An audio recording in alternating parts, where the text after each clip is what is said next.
Good. Welcome welcome everyone. I'm Howard Louthan. I'm director of the Center for Austrian Studies, and we're pleased that you are joining us. Many of you coming in with Professor Igor Chukarin's Eastern Europe class, and others of you coming in just to hear our topic today. Now, over the course of the year, I introduced many people. Most of them I don't know very well. And so it's a great pleasure, actually, to be able to introduce a friend and colleague, Professor Guenter Bischof from the University of New Orleans. Guenter Bischof is an Austrian native. He came to the United States first as an AFS student, so an exchange student. And these really very important programs, Guenter is sort of living testimony of what type of dividends they pay down the line. Guenter eventually went back and forth and stayed. He earned his PhD in 1989 in American history from Harvard University, and then went on to begin his career at the University of New Orleans, where he has been ever since 1989. There, he is the Marshall Plan Chair of History and director of our sister center, Center Austria. Guenter has had a series of guest professorships at universities in Austria, in places like Innsbruck, Salzburg, and Vienna, but also outside Austria altogether, a stint in Moscow and one in Jerusalem as well. He is, in addition, presidential counselor at the National World War II Museum in New Orleans. And for those of you who haven't visited that museum, it's highly, highly recommended if you do get down to New Orleans. So don't let Mardi Gras distract you completely. Visit the museum as well. There's really, frankly, too many publications to list were I to do a thorough job introducing Guenter. He is the co-editor of the yearbook Contemporary Austrian Studies.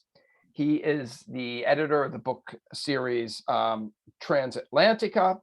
He is a co-editor of another sort of 20 books. So you get the idea that he has had a very prolific career.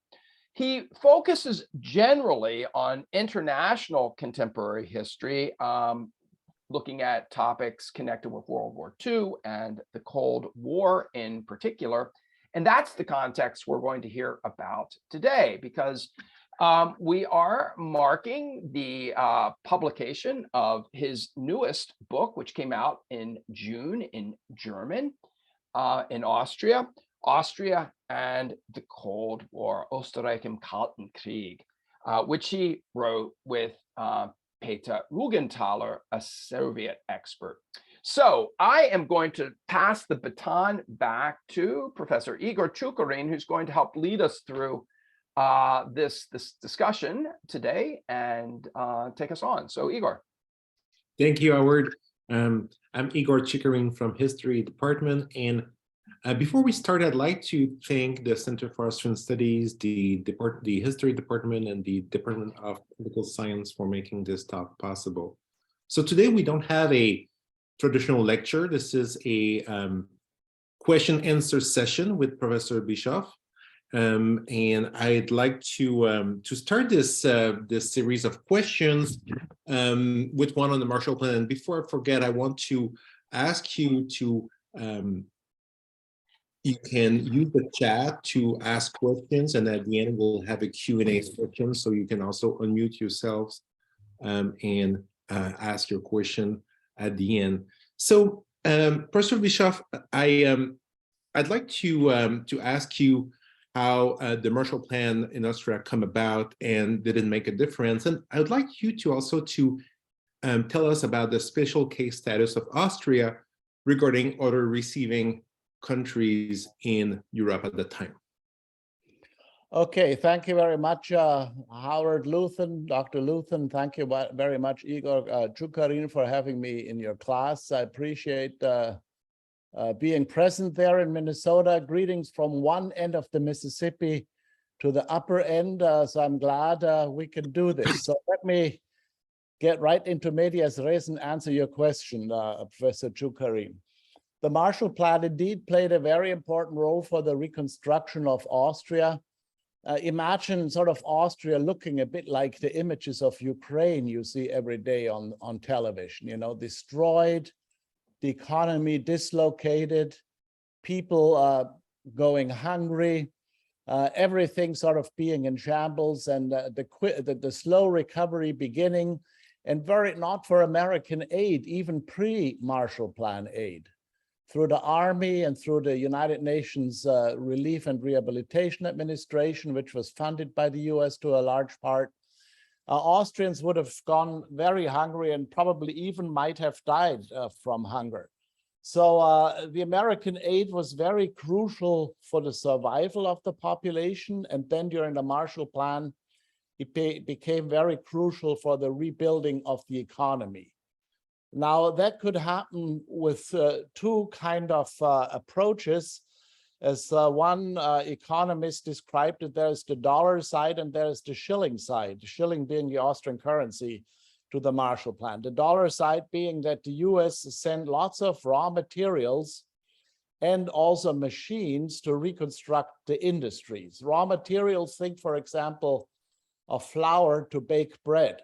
That bread then would be sold on the domestic market. People had shillings, they just didn't have dollars. The wheat would come as a grant for free, that is. It would be sold on the Austrian market, and the money that was generated from it was the so-called ERP counterpart funds, and they were put into a special account. And that account then provided shillings for the investment, say, in huge projects like the rebuilding of the hydroelectric power station in Kaprun, high in the Salzburg Mountains, but also for smaller projects like rebuilding hotels to restart tourism. So those two sides, American aid generating shillings, and the interesting thing is the Marshall Plan ended in 1952. However, it sort of continued in Austria to this day, because in 1961, the US government handed these so-called counterpart funds to the Austrian government. The Austrian government sent up the so-called ERP fund, the ERP fund of Austria, and that fund to this day is giving credits to innovative Austrian businesses amounting to maybe something like 500 million euros. So in that sense, the Marshall Plan is still alive and well in Austria, even though most people don't realize it. They don't remember anymore what ERP stands for, namely European Recovery Program, the name of the Marshall Plan. And finally, to answer your question about the special case, Dr. Chukarin, indeed, many Austrians claimed it was a special case, and I think that argument worked particularly well in the early phase of the Marshall Plan. Officially, it started in 1948. Austria arguing, well, we are a special case because we have the Soviet occupiers in the land still. Remember, the Austrian occupation goes on throughout the Marshall Plan until 1955. And the Soviet occupiers, of course, are trying to take resources out of Austria, you know, oil industry from the German assets, you name it, whereas the Americans are pouring resources in. In fact, I figured out during my research, the Americans poured about as much in as the Soviets took out, maybe as much as $1.8 billion over the period of the reconstruction of the occupation period. So given that Austria had a Soviet zone, and US Congress didn't want to spend money in Soviet-occupied areas, the American occupation element in Austria found a way. They said, we use money generated through other funds like UNRWA or US Army aid and invest that in the Soviet zone, whereas the Marshall Plan money will go into the 3 Western zones. So they found a way to keep Austria undivided. It didn't, Austria was not divided after the war like Germany, but it stayed undivided. And that was sort of important because when the occupation ended in 1955, the country could become independent as a unified country. So that's sort of the importance of the special case argument, which began to peter out in the early 1950s. Thank you. And can you tell us more about the genesis of this Austrian state treaty, which gives sovereignty back to Austria, and talk about the Austrian so-called neutrality? Yeah, okay. So this is, of course, a big issue because the occupation powers, which is the Americans, the British, the French, and the Soviets, started to think and negotiate about an Austrian treaty that would give the country the independence again after the occupation as early as 1946. The first negotiation started in London in 1947. And it was negotiated on many diplomatic levels, the highest level being the Council of Foreign Ministers. That was usually the body, the foreign ministers of the big powers where peace treaties would be signed. So the gestation period is very early, but then due to Cold War reasons, they couldn't agree on a treaty. When I say Cold War reasons, the Soviets insisted, for example, that Austria would change its border vis-a-vis Yugoslavia and give Yugoslavia reparations. Austria, of course, resisted that. And only when Tito split with Stalin in 1948 was there progress on the so-called Yugoslav issues. The other big issue was the so-called German assets issue. Now imagine this, I say this to the students, you know, Austria had lots of industries and businesses that were taken over by the Germans already before World War II, before the Hitler period. But during the Hitler period, Austria, of course, was incorporated into Nazi Germany, and Hitler and the Nazis built lots of big new industries. So, for example, the Hermann Göring Werke in Linz was a big steel complex. In Linz, a lot of tanks were produced for the Nazis, just like a big aluminum plant was built in Ranshofen, also in Upper Austria, because Austria was a big producer of aircraft for the Nazi Germans in the Wiener Neustadt area. So all of these assets, the Soviets sort of seized if they were in their zone after the war. The Americans, however, gave them back to the Austrian government. So the Austrian government nationalized them, and that's how Austria ended up with the largest industrialized sector of any Western capitalist country, because of these so-called German assets. So the Soviets didn't want to give them up because they lucrated about $50 million out of those assets every year. So that's in a way the Austrian reparations, you could call it, even though liberated Austria was not supposed to pay reparations. So issues like this were negotiated back and forth over almost 10 years. And only when Stalin died in 1953 was there movement on the Soviet side.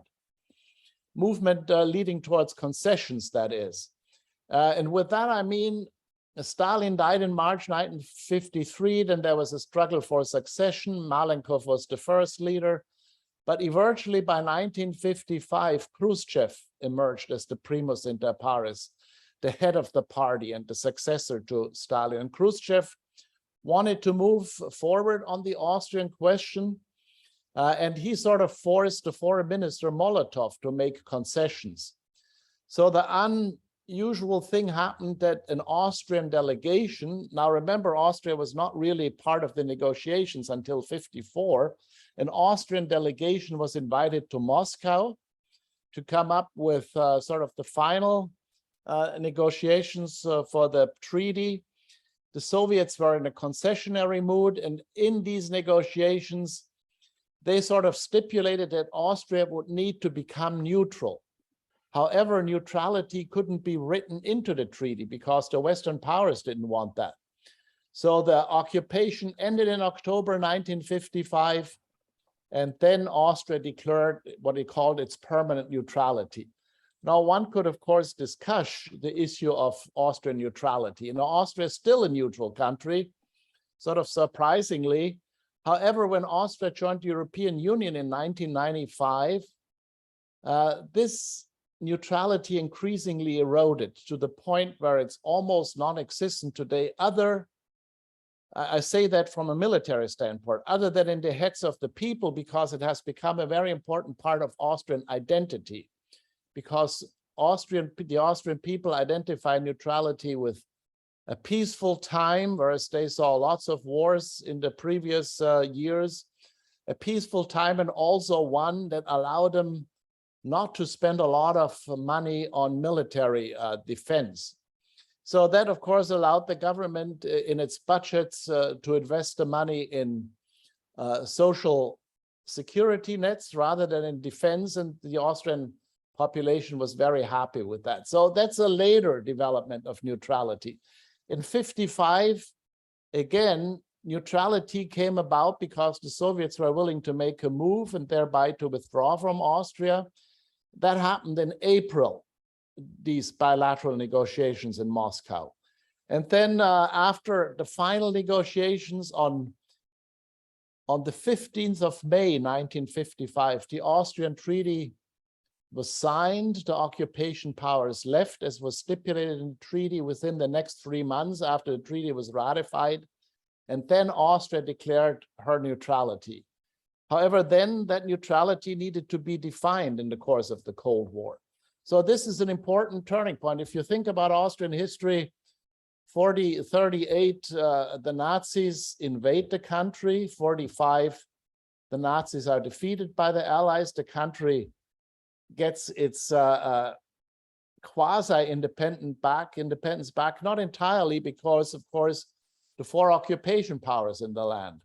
But with the signing of the Austrian treaty, the occupation powers finally withdraw, and Austria is an independent country again. However, and this is another reason why the Soviets probably allowed this to happen, they didn't want Austria to join NATO.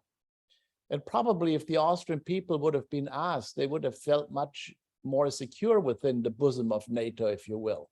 And this is where Austrian neutrality, I think, is a bit comparable to the Ukrainian situation today, in the sense that the Soviet Union doesn't want the Ukraine to join NATO, but with this war, that might be the inevitable outcome. Or maybe if there is a negotiated settlement one day, it might be an Austrian solution to the Ukrainian problem, in the sense that they say, okay, neutrality might be a way to keep Ukraine out of NATO. So in that sense, we were surprised when this book came out and we did some presentations and interviews with the press. Everybody wanted to talk about Ukraine, and the book's not about Ukraine. So we had to begin answering questions about Ukraine and neutrality. And, you know, I should add here that my collaborator in this, who usually would answer those questions, is Peter Ruckenthaler, who's done a lot of work in the Russian archives.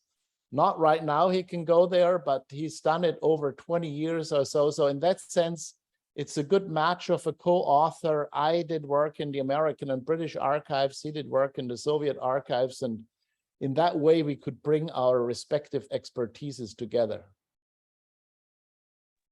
Thank you. I'd like to go back in time for a very brief moment, and maybe my question would be best answered by your colleague, but I was thinking about when you talked about Khrushchev and the change that occurred under his leadership.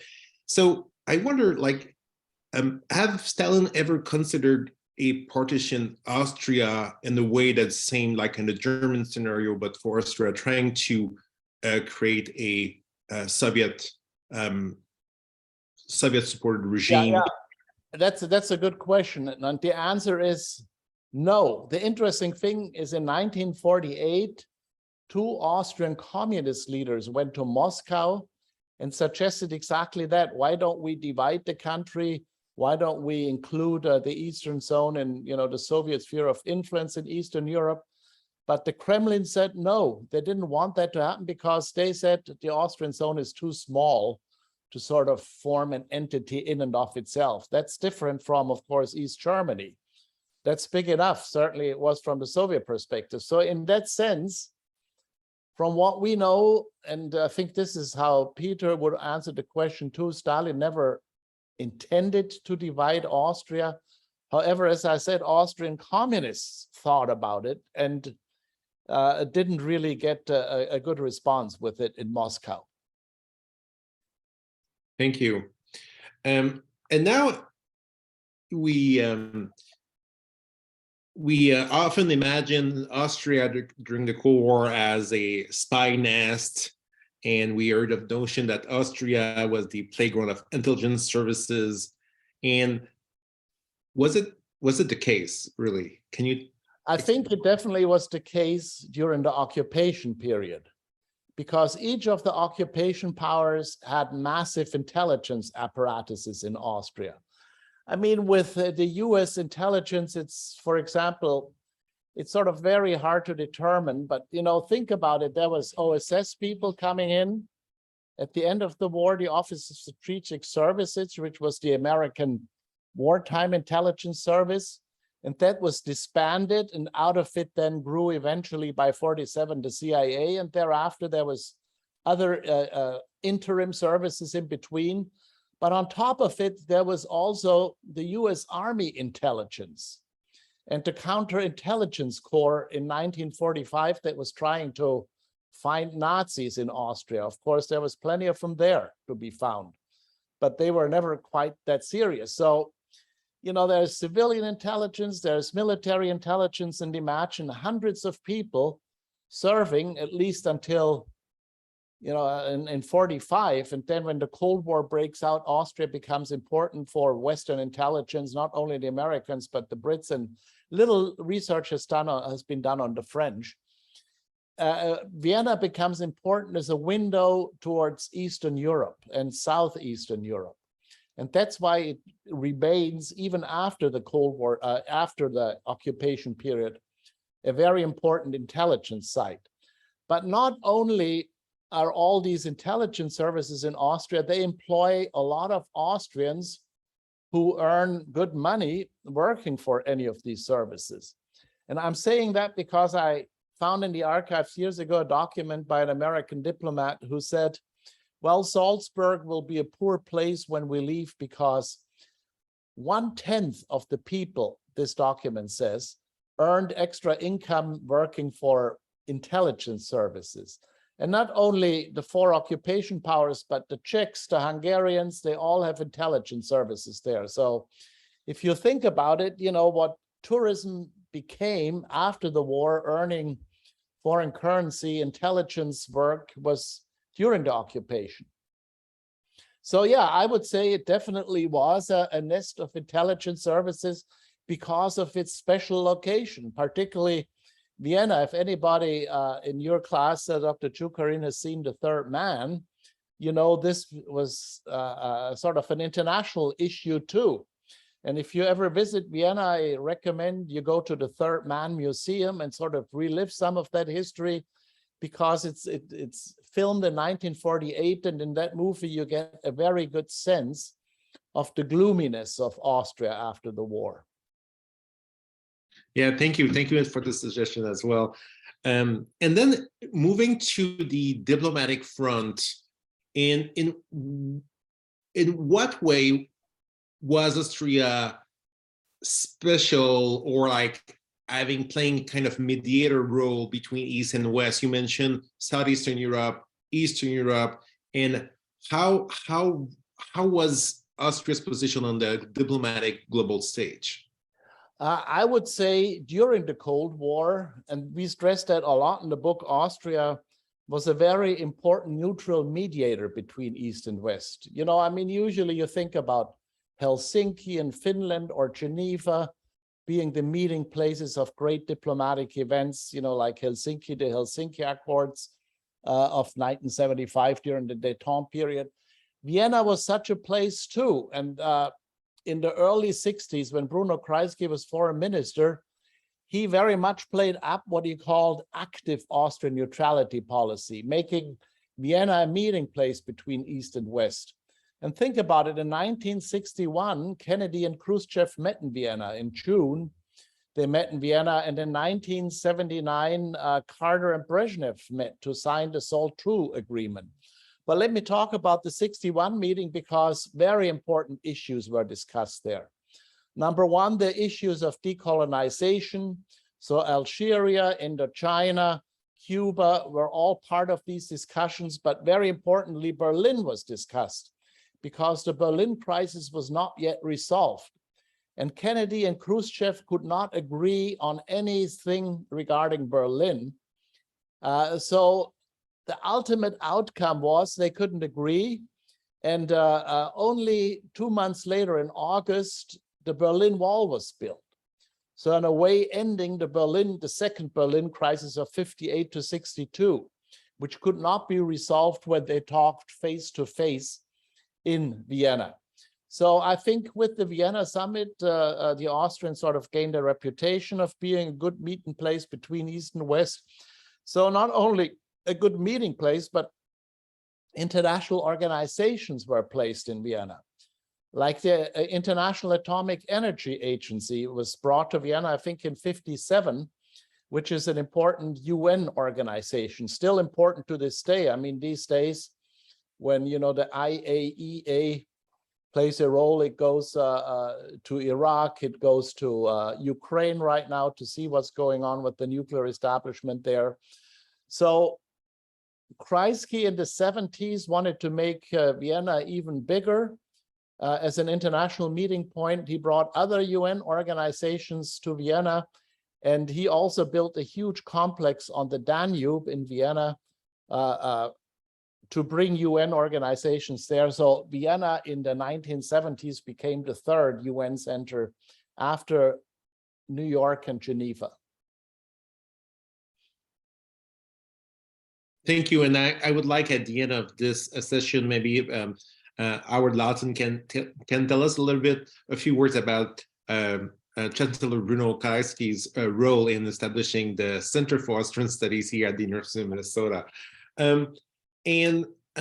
Professor Bischof, the cultural Cold War is another topic that is important for you, and I'd like you to tell us a little bit more about it, but also tell us why this topic is important and how it helped us renew our understanding of Cold War Austria. Yeah, that's an important question. That's a good question because I had a colleague at the University of Salzburg. He is still alive. His name is Reinhold Wagenleitner. He's retired. He wrote an important book called The Coca-Colonization of Austria. I'll talk about the book in a minute. And it was translated, he brought it as a habilitation in Salzburg, and then it was translated into English and published by University of North Carolina Press. And the book did very well. And you could say this is the beginning of cultural studies coming to the Cold War. Now, what did Professor Wagenleitner talk about? These are some of the issues, of course, we cover together with other literature beyond Wagenleitner in the book too. That is, the Americanization issue. So the United States wanted to be considered also a cultural power. So they wanted to bring American opera, American education to Austria, and they did this specifically through something that was called the America Houses. The America Houses were big in the Cold War, not only in Austria, but all over the world. And in these America Houses, people could go and read American magazines like Time and Newsweek. I remember as a student in the 1970s, I went to the America House in Vienna to do research because they had a very good library. Read American books, listen to American records. And this is how the United States, really without forcing people, made itself a very appealing great power, arguing, look, we have lots of interest in culture and education in the United States too, and you should come and study it. So in that sense, it also became the beginning of American studies in the world. I know the University of Minnesota was one of the first American universities to offer American studies to students, but this is the study of the United States. This is what I did when I was a student in Innsbruck, the study of the United States sort of beyond just history, but literature, culture, music, you name it. So an important theme in Wagenleitner's book is, for example, that young people embraced American culture much more so than their parents did. Their parents were, quote unquote, the Nazi generation, but young people embraced American lifestyle. They wanted to look like Americans by wearing jeans. They drank Coca-Cola. So all of that is part of the Americanization process. And this didn't only happen in Austria, it happened wherever the Americans were present in the world, which is all over the world, but particularly in occupied societies, which is to say Austria, Germany, Japan, and Korea. There it happened particularly strongly because there the American, military and political establishment can see to it that there was this cultural presence that allowed America to show itself. So the British tried to do this too with their language. The French tried to do it. The Russians tried to do it with music. There was an interesting dissertation written at the University of the European University Institute in Florence, I think by a Russian scholar, on Russian cultural policies in Austria, particularly through the medium of music. So now bringing Tchaikovsky to Vienna. Of course, the Austrians loved classical music. So in that sense, they felt, well, we got this. We don't need this. In that sense, they rather sat in a warme Stube in the America House, meaning in a warm room that was heated during times when nobody had an opportunity to heat their apartments. So if you will, food for the mind was more important than what they knew already. So the Russians, with their high cultural approach, didn't do as well as Americans did with their popular culture approach. And by the way, this has been studied now in terms of Cold War studies, also in what the US did in the Third World. In the Third World, later on in the 60s and 70s, they would send Louis Armstrong to play in the Congo, say, and fill entire stadiums.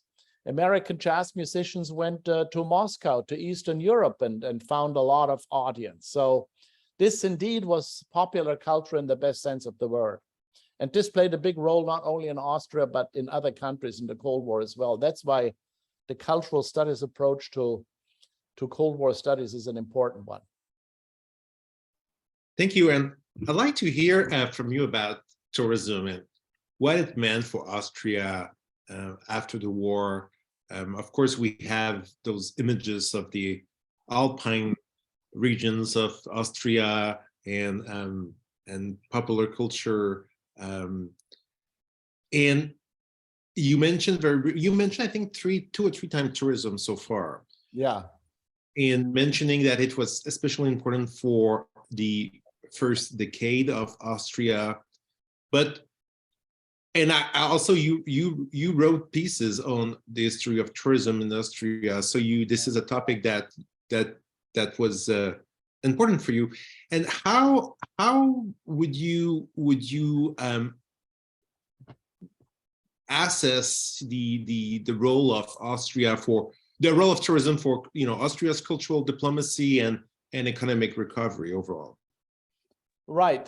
Let me just mention here, tourism is sort of very near and dear to my heart personally, because when I was a student, I always made my money as a waiter. So I was in the tourism business myself, so in that sense, I came to know it from the inside out. But when I studied it, I was sort of surprised about this. When you think about Austrian tourism, you think about German tourists coming to Austria. And Hitler with the 1000-Mark-Sperre, Hitler after the Putsch in 1934 sort of said Germans who wanted to go to their vacation to Austria had to pay 1,000 marks on the border. And that immediately stopped tourism and it added to Austria's economic hardships from 34 to 38 during the Austro-Fascist period.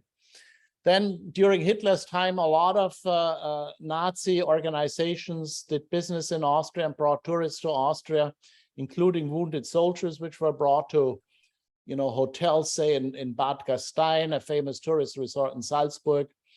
But then with the Marshall Plan, the Americans said, well, Austria needs to become self-supportive after the Marshall Plan. And one of the best ways to earn foreign currency is through tourists. And it was then the Americans who had the idea and gave it to the Austrians, and the Austrians jumped on it and ran with it to create what they called a winter season.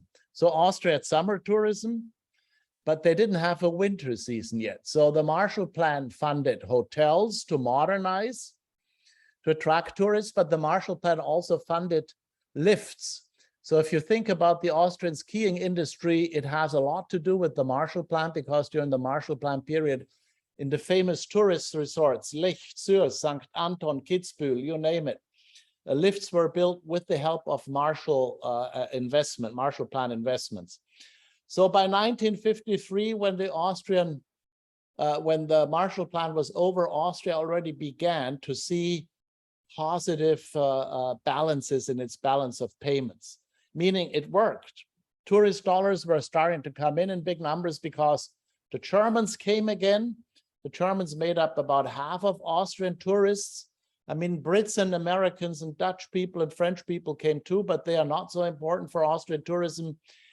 At the same time, if you study the Marshall Plan in France, scholars have found out, yeah, Americans tried to do the same thing in France and bring American tourists to France.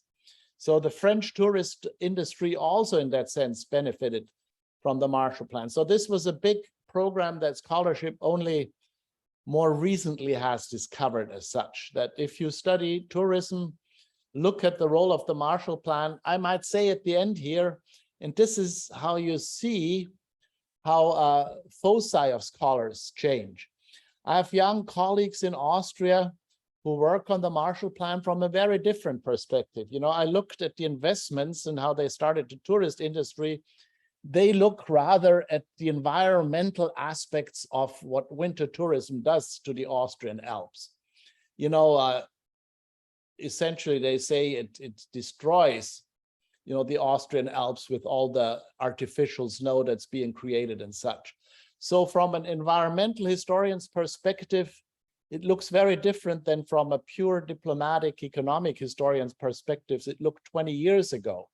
So these young scholars, and I think in a way it's ex post facto, you know, they are judging what the Marshall Planners tried to do, who of course weren't thinking about the environment from today's perspective, where the environment, you know, is so important.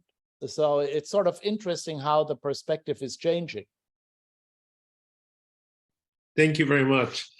Now I'd like to open the floor to the audience. We have, I don't know if Professor Bischof, are you staying with us until 2? Yeah, that's fine. So we'll do that now. But Howard, could you maybe remind our audience the role of Bruno Kreisky in the creation of the Center for Austrian Studies here? Because Chancellor Kreisky was mentioned today, and I think it might be interesting for our students to know more about it.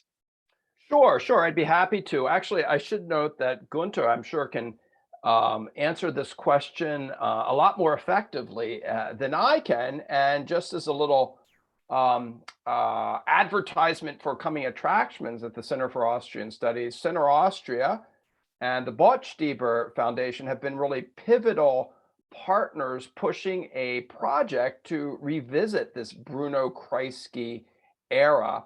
And in April, we will be having a short two-day sort of seminar looking at Bruno Kreisky and revisiting his time in office here at the Center for Austrian Studies. But Bruno Kreisky is particularly influential for us because he was the individual who, the chancellor, who helped us celebrate our bicentennial anniversary here in the United States with a gift to study the history and culture of Austria. He actually supposedly said that we are giving a birthday present for ourselves when the Austrian government gave us a very substantial grant to establish the center back in 1976. And we have really a couple really interesting photos of Chancellor Kreisky and then the president of the University of Minnesota, President McGrath, who were exchanging gifts when this study center was initially founded. But more on that in the fall, in the spring. Thank you. We have here one question by Ron Bookbinder. Professor Bischof, thank you for this excellent program and your many fine publications. I have two questions. First, other than perhaps the large number of Austrians being paid for intelligence, what were the biggest surprises you found in your research for this book? Second, with a potential new Cold War not between Russia and the West, what do you think Austria's role might be both overall and with respect to Ukraine? Yeah, let me try to answer number two first. Austria's role with regard to Ukraine, I think, we are talking already about a Marshall Plan for Ukraine, that must not have escaped you. There is a lot of activity on that front because the Marshall Plan is often, taken as a model for a big reconstruction program. And Ukraine will need a big reconstruction program because Ukraine is a big country, and hopefully Austria will invest with the European Union in the reconstruction of Ukraine. I think it's most likely going to happen within that context. And I don't really see Austria, or maybe it might happen in the future, playing a role diplomatically, where they say, well, if there is future peace talks, let's not bring them to Turkey, but let's bring them to a neutral place like Austria. That might offer itself. Keep in mind, the neutral landscape is changing as a result of the Ukraine war, because supposedly Sweden and Finland have applied to join NATO, meaning they're willing to give up their neutrality.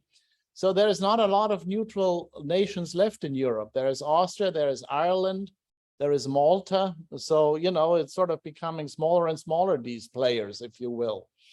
So Switzerland, of course, still is neutral. So, that still might happen, that either Austria or Switzerland might offer themselves as a venue for diplomatic negotiations, which most likely will have to happen because this war can't go on forever unless something else happens, like, something happens to Putin. That's the other solution. And in this day and age, never underestimate the lividness of political discourse. Just look at what happened to Nancy Pelosi's husband this past weekend. So, I don't put that beyond the pale, but, I think you can count on that something might happen to Putin. So hopefully then negotiations will come to play. And, in that role, Austria could offer herself as a meeting place. But I think Austria should also be very active in suggesting, in this quote unquote Marshall Plan for Ukraine, that this will be important, and hopefully put a lot of money towards it, because everybody is going to be called upon.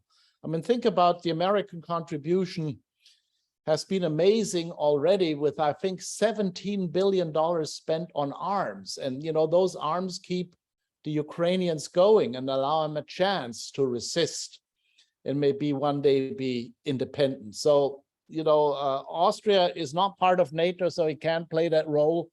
I was in Austria this summer, and I've met some Ukrainian refugees. There's not really a huge number in Austria. Most of them went to Germany, to Poland, to the nearby countries. So, if this war continues and these attacks on Ukrainian infrastructure continue, willing places to admit refugees will be bigger and more important in the future, in the sense that if the infrastructure is degraded, like Russian drones are now trying to do it, water and electricity and so forth, and in a long and cold winter, most likely then people will come to European neighboring countries. We will see. That story is not over yet. That's part of our book too, by the way. With every crisis in Eastern Europe, a lot of refugees were produced. And scholars have studied this with regard to Hungary, 56, Czechoslovakia 68, Poland 80, 81, GDR and Romania 89, 90. Each of these crises, if you will, produced a lot of refugees. And Austria usually admitted the refugees very eagerly, but a recent dissertation at the University of Vienna said, however, eagerly, however, only for a short period of time. They wanted them to go to other places soon because taking care of them, was too costly. And they wanted the international community to take care of them. So, Ron, I'm not sure. A big surprise is, like that one document that was a big surprise. Maybe also big surprises if you study, which I did extensively, the military rearmament of Austria in the second half of the of the occupation period in the early 1950s. You will find it's very hard to come to conclusions because if you look at American documents, usually they are redacted, meaning blackened out. If you want to look at Army documents, at Joint Chiefs of Staff documents, National Security Council, if anything important is going on, usually you can't really read the document because they will open it, it's in the files, so you know something went on, but it will be redacted, meaning blackened out. So that was a surprise to me, how many documents that happened, particularly in the field of defense and intelligence. There's if you can come back very briefly on the question of Austria joining NATO, there's a question of someone asking if there was any consideration of Austria joining NATO in light of the Russian invasion of Ukraine. And also another question is, where do you see research on Austrian history in the Cold War going on in the immediate future, and what research topics you would like to see pursued? Yeah, both very good questions. Now, Austria and NATO. Austrians during the Cold War, I would say, put their head in the ground. They didn't really want to think about defense, even though today we know that the Warsaw Pact had plans. If we attack the West, for whatever reason, we will march through neutral Austria and drop 2 atomic devices on the city of Vienna and wipe it out. So, I mean, those kinds of documents you do find after the opening of Eastern European archives, in Hungarian, in Czech, in Soviet archives. So, that's sort of pretty stark, but the Austrians still don't want to know about it. So during the Cold War, they didn't want to spend on defense. And only in the late 1990s, this is now already in the post-Cold War period, when Schüssel, the later chancellor, was vice chancellor and foreign minister, he is of the conservative ÖVP party. He wanted Austria to join NATO then, because that was the time when a lot of Eastern European neighbors were joining NATO, after the end of the Cold War. The Czechs, the Slovaks, the Hungarians, everybody joined NATO. Nowadays feels much more secure as a result of that. Think of the Baltic states and Poland. However, the Austrians didn't want to join. I remember I was a guest professor in Salzburg at the time and heard some discussions there. Particularly young people were against joining NATO for the reasons I've outlined. But also they were sort of happy with Austria's international position. And particularly they didn't want to give up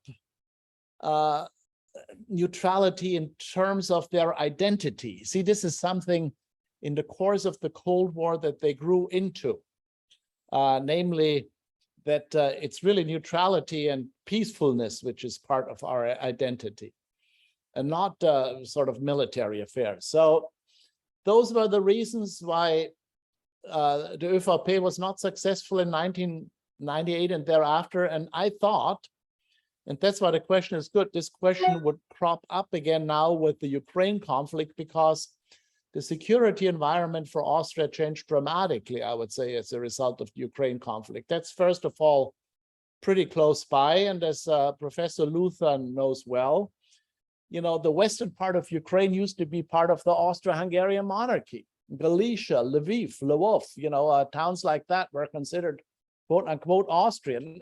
So there is a common history in the past that would make him, I would think, also think about their changing security position. But the current Austrian Chancellor Nehammer muffled the debate very quickly and didn't want to talk about changes in neutrality policy. So as a result, given the Austrian identity that I keep mentioning, the people were happy with not having to reconsider it. So nothing is happening there. Now, with regard to the other question, where would I like to see Cold War research going? I mean, we stress in the book that the research has been very strong on the occupation period, the years 45 to 55. And that also is due to the fact that there was a professor in Vienna, Professor Sturz, Gerald Sturz, probably Howard Luthen knows him. And he wrote the history of the state treaty and published it. I think we are now at the 6th edition. And it has grown and grown and has become a masterful study of the Cold War.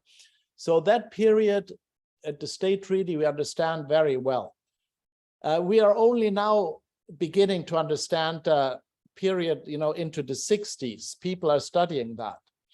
And nowadays there is projects on the 70s, like Peter is doing a project, my co-author, with a young lady who will come to the Minnesota conference. Anna Steiner is her name, on the KSCE, meaning the role of the neutrals from the Soviet perspective in the run-up to the Helsinki conference of 1975. So in other words, we are there venturing into détente policies.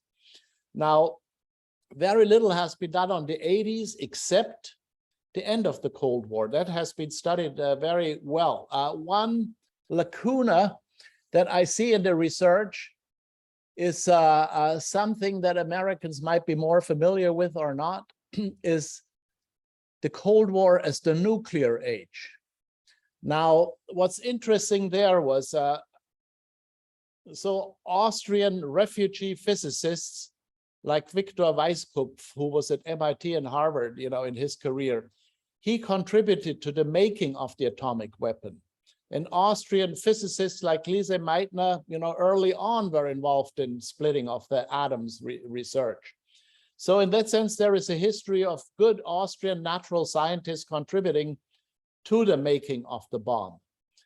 However, Austria also produced some of the most severe critics of nuclear weapons, like Hans Thiering and Guenter Anders. Guenter Anders, a philosopher, Jewish background, who also spent the war in the United States. He went back with his Viennese wife after the war to Vienna and became a very harsh critic of the technology of nuclear weapons, a technology critic as a philosopher.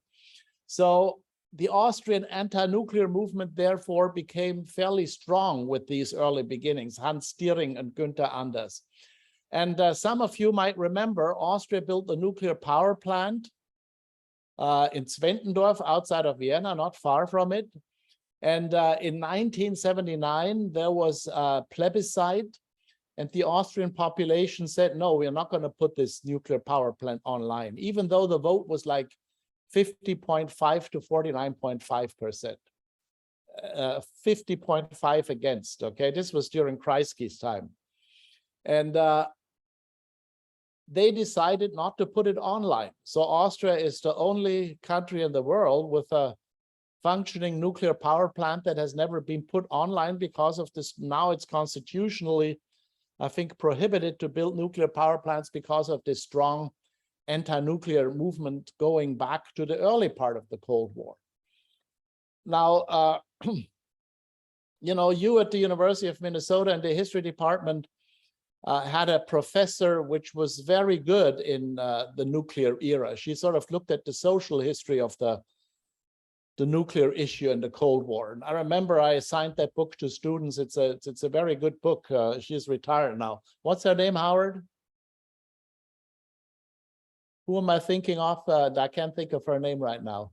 I'm not quite sure exactly whom you're referring to. We discussed her in the past. You know, she wrote a book about sort of the anti-war movement sort of from a social perspective. Her husband was also in the Lainey May, I think you're Elaine yeah, May. Elaine Elaine May you're May, referring to. Yeah. That's who I'm referring to. So you had a historian, she's retired now, who made us understand Cold War issues from a social perspective. Women and the bomb, that was one of her topics. So I think we still need to do a lot of research in Austria on the nuclear era, because again, this is an issue where I feel my Austrian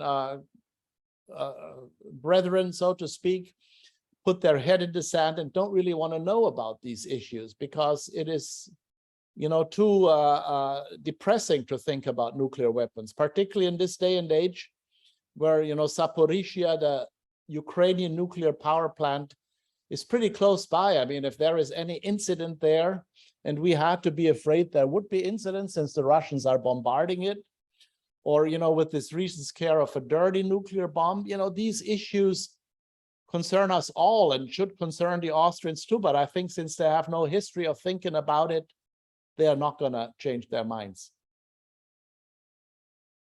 Does that make sense? Thank you very much. So it's already 1:58 and I don't want to take too much of your time. Maybe one last question. Sure. You can unmute yourself if you'd like to speak directly.